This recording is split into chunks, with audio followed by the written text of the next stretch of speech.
So I'm gonna be real, there's not much to say for an intro here, other than the fact that we're on part, 72 of 20 useless Sonic facts. The series where I bless your eardrums with the most pointless and redundant trivia about Stinky Blue Rat on YouTube. There's not much to say here other than subscribe pretty please, so let's just get crack-a-lackin'. Everybody wanna be a superstar. The Wildcat Sanctuary is a place in Sandstone, Minnesota, which is a non-profit sanctuary for big cats, i.e. tigers, lions, bobcats, etc. However, on their TikTok earlier this year, they posted this video where... Plus, everyone's needs are catered to inside just like they are outside. Some cats like to watch TV.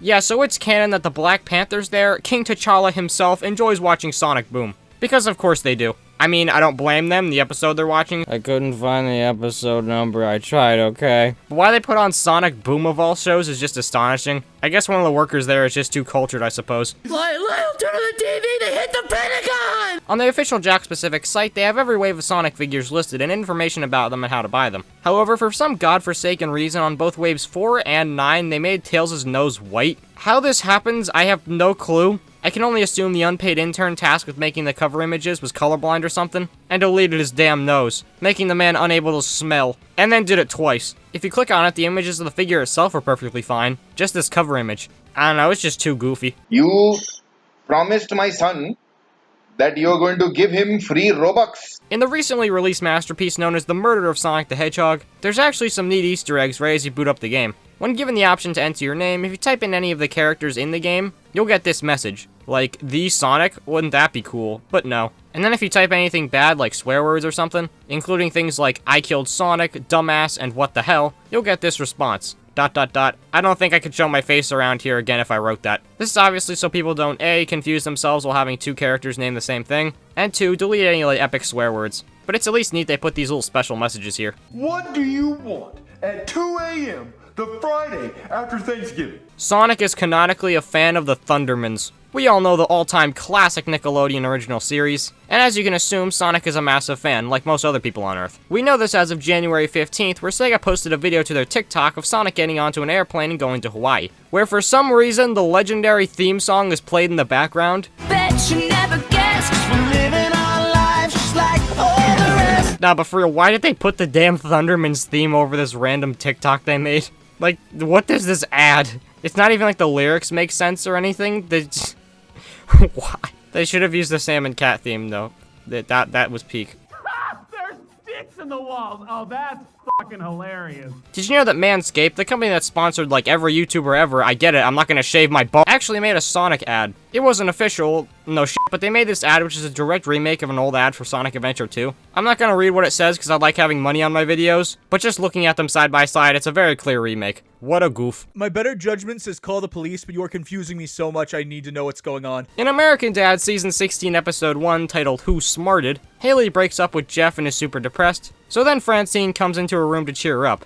Haley, honey, the ice cream truck just came by. I got you one of those f***ed up Sonic the Hedgehogs. She gets her a Blue Bunny Sonic bar because what else can make someone happier? But then her new boyfriend, Myron, comes into her room and steals the delectable treat. What a douche. It's kind of funny though because he's voiced by D. Bradley Baker and he's literally just doing the Wrecker voice, so it sounds like Wrecker's just eating a Sonic bar. Aw, you got a Sonic bar? Gimme! Hey, how are you doing? Yes, yeah. We could go see. No time for a thing. That's the thing right there. So we all know Mr. B! So as it turns out, the man actually did a short promo ad for Frontiers last year. It was actually pretty cool. He had 4 contestants place 4 hedgehogs in a ring, and the last to leave the red circle netted $10,000 for the person who put them in. And in the circle was a little green hill diorama with the accessory innovation Sonic and Toy Factory Tails plushes leaned up against it. And the whole thing was sponsored by Sega to promote the game. I would very much like to know how much they paid Mr. Beast for this 1-minute TikTok to promote Frontiers. I am extremely curious. I want to know where that Sonic movie money's been going. I can no longer reach my crack. I repeat! There's actually an homage to OKKO Let's Be Heroes and IDW Sonic. In issue 48, there's an old man who warns the Chaotix about a sewer monster. And taking a look at his design, he's an almost one-to-one recreation of this dude from the show. This dude named Crinkly Winkly. Why this is here, who knows, but his design was already kind of based off Sonic. Having just Sonic shoes, but in yellow. and a general Sonic look to him, so it's kinda nutty. Also, thanks to Magenta on the Discord server for this tip. You should go join my Discord, it's really cool. Put down the pen! Put down the stapler all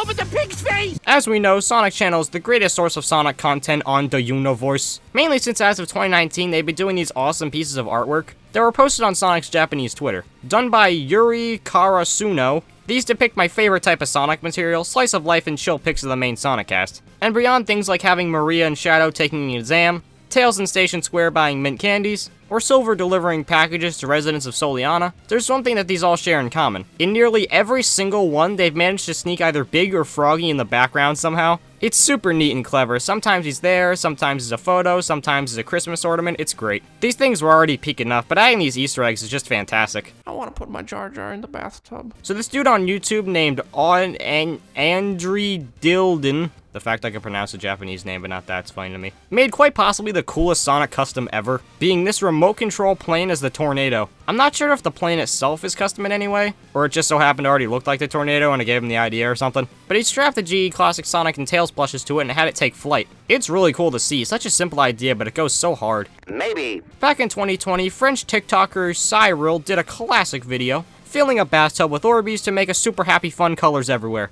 However, this man was a smooth brain and did not close the drain before putting them in, which led to the Orbeez inhabiting his entire plumbing system leading down to his entire town. The flooding was so bad to where doo-doo feces was flooding into other people's homes in the town. Man pretty much destroyed his town's water supply with Orbeez. But the reason I'm telling you this is because Sonic Twitter did a Sonic Twitter and made a goofy odd tweet about the ordeal, being an edited screenshot from Sonic Adventure saying not to put Puyo Puyos in your bathtub. It really do be like that sometimes.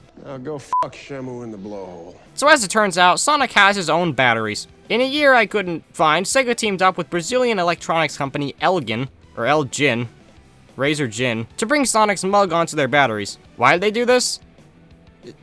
Do you guys expect me to have an answer for these kinds of things anymore? But now Sonic appears on 3 different types of their batteries. The red one, the green one, and the purple one. Not gonna lie, I kinda want these. It'd be really goofy to have when nobody comes over and they ask about my Brazilian Sonic batteries. But the best part of this promotion is now we have an official render of Sonic riding a giant battery, because apparently we needed that. Yeah! Upgrade me to Jeepers Peepers X Infinity, now! Stars in the Sky, the credit song for Sonic 2, was of course sung by Kid Cudi. However, the song was originally going to be done by Lil Nas X. Only 20 days after the film came out in the US, an early demo simply called Stars leaked, which had a completely different outro and vocals from Nas. But for whatever reason, I guess he left the project. However, he's still credited in the song, because he actually wrote parts of it. It's kinda crazy how the funny Roblox man who I want them to put in Fortnite had so much to do with this song, but then they just didn't. Are you Mario? So I'm sure you've all seen this piece of fan art at least once before. This image is used for all kinds of music compilations on YouTube and such, and for fair reason. The artist, Recco Man, did an absolutely outstanding job. However, it's completely different if you turn the camera just slightly, as because he uses forced perspective, this is what Sonic looks like from the side. It's just really goofy to me how in this awesome pic, Sonic's literally just bugging out hard. Mordecai, Rigby, watch me hit this new move. I think it's called the Gritty. So in the Has-Been pilot, we all of course know the iconic scene where after Alistair's reprise, Serpent just blows up a wall, throwing a door into Nifty. However, in the storyboards of the pilot, we actually can see it was originally supposed to be Alistair who gets hit by the door, and I'm honestly kinda glad they changed it, as I think it's way funnier when Nifty gets transported into another dimension. Hello, my name is Mud. We were expecting you. In Sonic 2, during the late epic climactic final battle scene, there's actually a pretty goofy animation error. When Eggman fires his laser beams and Sonic leans forward to run towards him, if you look closer, you'll actually see Sonic's arm is completely clipping into his quill. It's so weird how this just kinda exists in a multi-million-dollar production like this. I didn't know Scott Cawthon worked on this movie too. Here's an old canceled McDonald's toy from the Sonic 3 promotion. It was a Sonic that would collapse into a flat ball and roll around. It would have been kinda neat and would have been a cool addition to the set. This just resurfaced in January and we only have this one piece of concept art of it, but I can imagine kids having a lot of fun with this. Y'all realize that next year we'll have 2 different Sonic 3 McDonald's promotions? Evan Stanley, head writer of IDW Sonic, was reading the 1993 novel Sonic the Hedgehog in the Fourth Dimension. What happens in this book, I don't know and I don't care, but while reading the book, she found what's possibly the very first instance of chaos control being mentioned ever. It's most definitely a coincidence, and seems like it's a completely different thing altogether, but it's pretty cool nonetheless. I like to imagine Shadow was planned from day one. How long have you been practicing law? About 7 hours. In 2004, a Belgian food restaurant known as Quick had a promotion where there were 5 different bobbleheads of video game characters you could get, featuring Ratchet, Spyro, Rayman, Sonic, and Crash. They're surprisingly well made for what they are, and they have these cool bases which are the characters' names spelled out in 3D letters. I'm not sure how big they are because I couldn't really find much on them, but they're such a cool audio, it'd be really interesting to have now. We all love Super Nanny. However, while she is super and indeed a nanny, she clearly went way too far on one occasion. In Season 4, Episode 4 of the show, she goes through the Tafoya family's video games, to which she singles out none other than Shadow the Hedgehog. She then uses it as an example of how the video games the kids are playing are too violent, and questions them what the E10 Plus rating really means. Quite frankly, how dare she? Ain't no way someone should have to go without Shadow the Hedgehog for one goddamn day. Quite frankly, how dare you, Super Nanny? You're taking this young man's cultured future and absolutely crushing it, doing nothing but fuel your own ego. I'm gonna be real, I knew about this one for like at least a year, and now I'm really happy I finally get to talk about it. And it's kind of funny because they put electrical tape over the logos and Shadow's face to avoid copyright. And that's another 20 absolutely useless Sonic facts. As you all know, this series is my bread and butter. I love sharing useless trivia on the internet, and Sonic ones at that are great. As you can tell, Sonic videos are still the main thing on the channel, but like you saw with the Mario and Shrek videos, I'm trying to branch out onto other stuff you might like, so be sure to ring that bell so you know when I upload. And if you have any ideas for future videos or topics I can talk about, feel free to leave them in the comments. But anyway, that's about it. Subscribe or I'll take my Gatorade bottle and I'll shove it up your 3DS holder.